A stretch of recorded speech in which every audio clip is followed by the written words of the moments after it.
जी sir, क्या कहोगे पिछले दिनों नर्मदा जिला के सेलम्बा गांव में जो उत्पात मचा गया था बजरंग दल की शौर्य यात्रा में, और आज आप जो है डीजीपी को आवेदन पत्र देने गए थे, क्या कुछ बात और क्या आश्वासन दिया गया? नर्मदा जिले के सेलम्बा में जिस तरीके से विश्व हिंदू परिषद और बजरंग दल के लोगों ने हिंसा का नंगा नाच किया, बगैर परमिशन के यात्रा को निकालना, हथियारों के साथ निकालना, डीजे पे ऐसे धर्म विरोधी और इंसानियत के खिलाफ के नारे लगाना,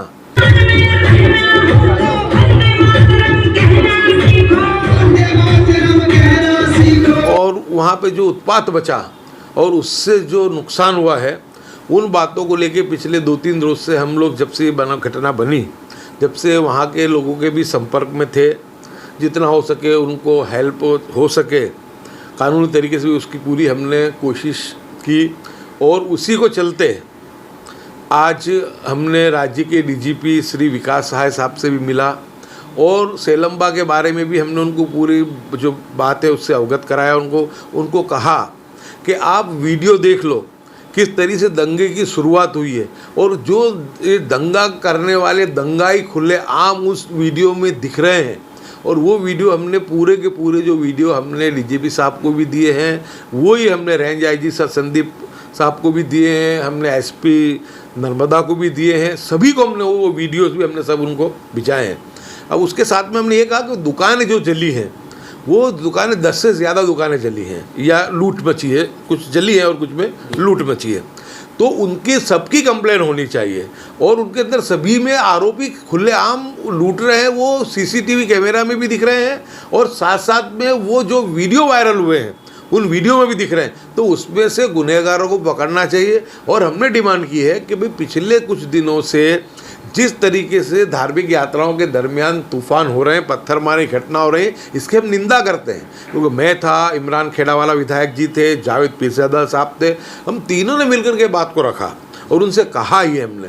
कि हम ये सब चीज़ों का इसकी निंदा करते हैं, लेकिन 5-10 मुसलमानों को पकड़ने से या 5-10 हिंदू को पकड़ने से दंगे रुकने वाले नहीं हैं। दंगाई जो षड्यंत्रकारी हैं उनको पकड़ो। पहला नारा कौन लगाता है गलत, पहला पत्थर कौन फेंकता है, और पहला नारा कौन लगवाता है, और पहला पत्थर कौन फेंकवाता है, पत्थर फेंकवाने वालों को पकड़ो पहले। क्योंकि ये जो कट्टरवादी संस्थाएं जो हैं, विश्व हिंदू परिषद और बजरंग दल, ये लोगों का काम ही ये है कि जाना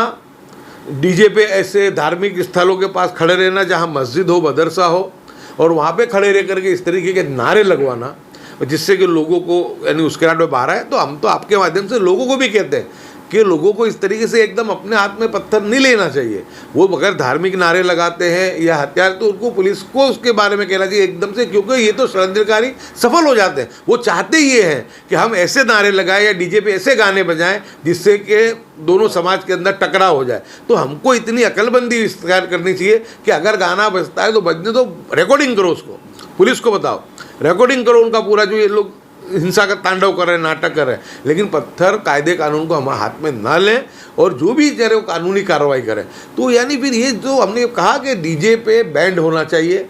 खुलेआम जो हथियार लेके यात्रा निकलती है इस पर बैंड लगना चाहिए, और जो भी यात्रा के आयोजक है सबसे पहले गुना रजिस्टर यात्रा के आयोजकों पे होना चाहिए। क्योंकि ये हिंदू मुस्लिम का प्रॉब्लम है ही नहीं। हिंदू मुस्लिम का अगर प्रॉब्लम होता तो इतनी समझदारी के साथ मुस्लिम समाज 28 तारीख को मोहम्मद पैगंबर सल्लल्लाहु अलैहि वसल्लम का दिन था,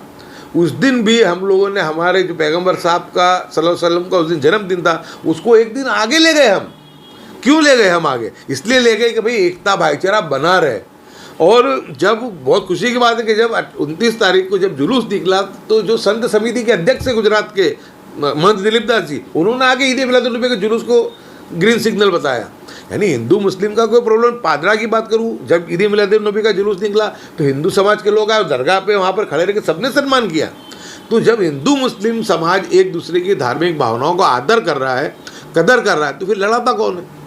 अब पादरा की घटना ले लो कि आगे घटना बनती है, उसके बाद विश्व हिंदू परिषद और बजरंग दल के 2000 लोग जा करके पुलिस स्टेशन को घेर लेते हैं और घेर करके एक तरफा कंप्लेन करवाते हैं। वहाँ पे सामने पक्ष की कंप्लेन भी नहीं ली जाती है। मंजूसर के अंदर दंगा हुआ, गलत नारे लगे, जो यात्रा निकली उसमें पत्थर मारा हुआ, सिर्फ एक ही समाज के खिलाफ FIR नहीं हुई। एक हुई और एक के सामने बिल्कुल ही नहीं हुई, तो ऐसा तो कैसे चलेगा? ताली दोनों हाथ से बजती है। हम हिंदू मुस्लिम में कभी पढ़ते नहीं, हम तो कहते हैं कि हिंदू मुस्लिम एक रथ के दो पहिए के समान है। हम तो ये कहते हैं गुनहगार कोई भी उसका धर्म जाति नहीं होती है, गुनहगार को पकड़ा। अगर मुस्लिम है उसको भी कड़क से कड़क सजा होनी चाहिए, और सामने अगर कम्युनिज्म से अगर हिंदू भी है वो तो उसको भी होनी चाहिए। दंगा रोकना है तो अगर तुम जब तक इंसाफ से कार्रवाई नहीं करोगे, सही लोगों को जो सच्चे गुनहगार उनको नहीं पकड़ोगे, और 5 मुस्लिम और 5 हिंदू पकड़ के तुम अगर उसको खाना पूर्ति करने की कोशिश करोगे, दंगे कभी भी रुकने वाले नहीं हैं। इसलिए हमने आज बहुत ही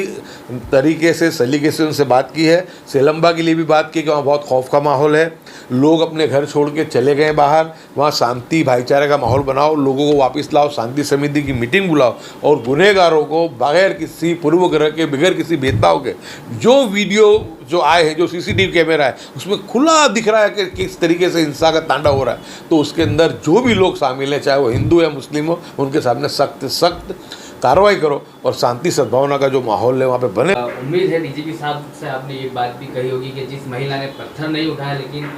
उसको रिकॉर्ड करने के लिए, गुंडागिर्दी रिकॉर्ड करने के लिए मोबाइल उठाया, उसी महिला को कानून के विरुद्ध जाकर पुलिस ने सूर्यास्त के बाद किसी महिला को जो अरेस्ट करने जाती है पुलिस, और वो तमाम जो घटना है वो भी कैमरे में कैद होती है, तो उसको लेकर आपने कुछ रजूआत की है DGP? उस बहन का फ़ोन जिस वक्त पे रात को 12 बजे PSI पाटिल और उनके लोग गए थे, उस वक्त में उस बहन का फ़ोन मेरे पास ही आया था, और उसी वक्त मैंने नर्मदा के DSP को रात को 12:30 बजे फ़ोन करके कहा था, कोशिश की थी कि उनसे बात हो, लेकिन उनसे बात नहीं हुई, तो उनको मैंने टेक्स्ट मैसेज किया। उसके बाद PSI पाटिल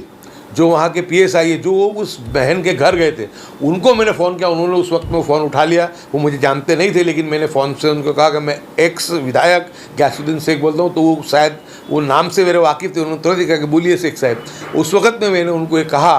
कि इस बहन का कसूर क्या है, इस बहन ने जो यहाँ पर मामला बना उसकी वीडियोग्राफी की, उसका कसूर ये है, तो आप उसके वहाँ पे उसको पकड़ने का, उसको कहते कि तो मोबाइल लेकर के नीचे, और एक महिला के घर इतनी देर रात जाना ये बिल्कुल गलत है। तो उस वक्त में PSI ने भी एक्सेप्ट किया कि बहन और उनके हस्बैंड का कोई दंगे में लेना देना नहीं है, लेकिन हम कुछ इंक्वायरी करना चाहते थे उनसे, इसके लिए हम वहाँ पे गए थे। दूसरे दिन यही बात, हमारे ये बहन एक वर्कर भी है, सोशल वर्कर भी है, इसके लिए हमारे प्रदेश अध्यक्ष, हमारे जो विरोध पक्ष के नेता हैं अमित चावड़ा जी, उन्होंने भी नर्मदा के जो SP साहब है उनको फ़ोन करके बोला कि वो बहन सामाजिक वर्कर है, उसको गलत तरीके से उसके सामने कोई कानूनी कार्रवाई मत करना। तो उस वक्त में SP ने भी कहा कि नहीं, वो हमको भी पता है कि बहन कोई उस चीज़ में नहीं है, इसलिए हमको पूरा भरोसा और पूरा यकीन है कि उस बहन को इंसाफ मिलेगा। और हमको भी जो माहिती है कि वो बहन और उसका हस्बैंड किसी गुनाह में शामिल नहीं है। उन्होंने जो वीडियोग्राफी की थी, और वो वीडियोग्राफी इतनी ज़बरदस्त वीडियोग्राफी थी कि पूरा का पूरा जो सेलम्बा का जो ये हिंसा का जो नंग तांडव हुआ है वो उसमें रिकॉर्ड है। पुलिस को तो उस बहन का आदर सम्मान करना चाहिए, उसके रिकॉर्ड लेके पुलिस को तपास करने की ज़रूरत नहीं है। वो वीडियो ले लो, वो वीडियो हमने पुलिस को भेजे हैं, सिर्फ उस वीडियो को तपास कर लो, आपको दूसरी तपास करने की कोई ज़रूरत नहीं है। गई थी तो क्या कुछ कहोगे, और मदद पहुंची उसको लेकर वहाँ की आवाम में कितनी कुछ खुशी है? हमारे भरूच के आगेवान जो गुजरात प्रदेश कांग्रेस समिति के उपाध्यक्ष भी हैं यूनुस पटेल साहब, उन्होंने और उनके तंजीम ने वहाँ पे जो है लोगों को अनाज की किट भेजने का काम किया। उनको कानूनी जो लड़ाई के लिए उन्होंने एडवोकेट वहाँ से भेजे, इफ्तिखार भाई करके हैं भरूच से, वो खुद 3 मरतबा वहाँ पर गए। तो मैं यूनुस भाई पटेल का भी बहुत बहुत शुक्रगुजार हूँ कि उनके वहाँ से 100 किलोमीटर के करीब ये होता है सेलम्बा, तो उन्होंने वहाँ से पूरी कानूनी लड़ाई के लिए भी, और जो इनका जो मामला है वहाँ पे लोगों को अनाज वगैरह जो मिल जाए उनको किट, उसके लिए उन्होंने वहाँ पे उनको वहाँ पे भेजा। और हमारे जो सूरत के साथी हैं असलम साइकिल वाला, जो उनसे विधानसभा चुनाव भी लड़े थे, वो खुद भी आज रूबरू वहाँ पे उस मुलाकात के लिए गए वहाँ पे, और वहाँ पे लोगों को किट वितरण का कार्य उन्होंने किया, लोगों को अनाज वगैरह बांटा। और वहाँ के जो SP हैं DYSP पाटिल साहब, उनसे भी मिलकर के उन्होंने वहाँ के लोगों के लिए रजूआत की। दूसरा जो मंजूसर और पादरा के लिए हमारे आगेवान जो हैं, हमारे आगेवान करीम भाई जो मध्य गुजरात मुस्लिम सेवा समाज के अध्यक्ष हैं, चिराग भाई शेख जो गुजरात प्रदेश कांग्रेस समिति के महामंत्री हैं, वो भी आज जो रेंज IG हैं संदीप सी साहब उनके पास वो भी गए और उन्होंने वहाँ पे रजूआत की। तो मैं तमाम जो हमारे आगेवान हैं उनका मैं बहुत शुक्रगुजार हूँ। इमरान खेड़ावाला, जावेद पीरचंदा साहब, यूनुस पटेल साहब, असलम साइकिल वाला साहब, मध्य गुजरात के करीम भाई मलिक साहब, चिराग भाई शेख साहब, तमाम आगेवानों को मैं बहुत बहुत शुक्रगुजार हूँ कि इस मामले को लेकर के वहाँ पे जा कर के उन्होंने बहुत अच्छे तरीके से बातों को रखा। और आपके भी जो ये आप जो मीडिया के लोग, जो यूट्यूबर, जो आप लोग सत्य को उजागर करने का काम कर रहे हो, मैं आप सबका भी बहुत बहुत शुक्रगुजार हूँ कि ऐसे माहौल में भी आप लोग वहाँ गए और आप लोगों ने जाके एक सच्ची बात लोगों के सामने लाने की कोशिश की कि जिनके साथ नाइंसाफ़ी हो रही है उनको इंसाफ मिले, अमन भाईचारा कायम हो और लोगों को राहत मिले। ऐसी कोशिश आप जो कि चैनल के माध्यम से आप लोगों ने की, तो मैं आपका भी बहुत बहुत शुक्रगुजार हूँ। और आपके माध्यम से ही हम गुजरात के जो सामाजिक आगेवान हैं, जो तंजीम है, उनसे भी अपील करते हैं कि सेलम्बा के जो लोग हैं वो बहुत गरीब लोग हैं, उनकी आर्थिक मदद भी कुछ लोग वहाँ पर जा कर के करें। और जो बिल्कुल जिनकी दुकान है, जो 10-12 दुकानें तबाह हो गई हैं, उसमें 5-7 लोग तो बहुत ही गरीब हैं कि वो किससे उनका रोज़गार चलाएंगे। तो हम सभी से अपील भी करते हैं कि जो हमारी तंजीम है और जो हमारे सखी दाता है वो भी वहाँ जाएं और उनका कारोबार फिर से शुरू हो। ऐसी उनको पूरे गुजरात का जो समाज है वो निकल के उनको वहाँ पे जा कर के मदद करे, ताकि उनके जो आज वो बिल्कुल बर्बादी की कगार पे खड़े कि कल कैसा जाने वाला उनको पता नहीं है। तो उनको समाज को मिल कर के ऐसे लोगों को फिर से खड़ा करने की कोशिश करनी चाहिए। तमाम लोगों को अपनी तरफ से जाने वाली जो हो सके वो जायज़ तरीके से उनको मदद करने की हम सबसे अपील भी करते हैं।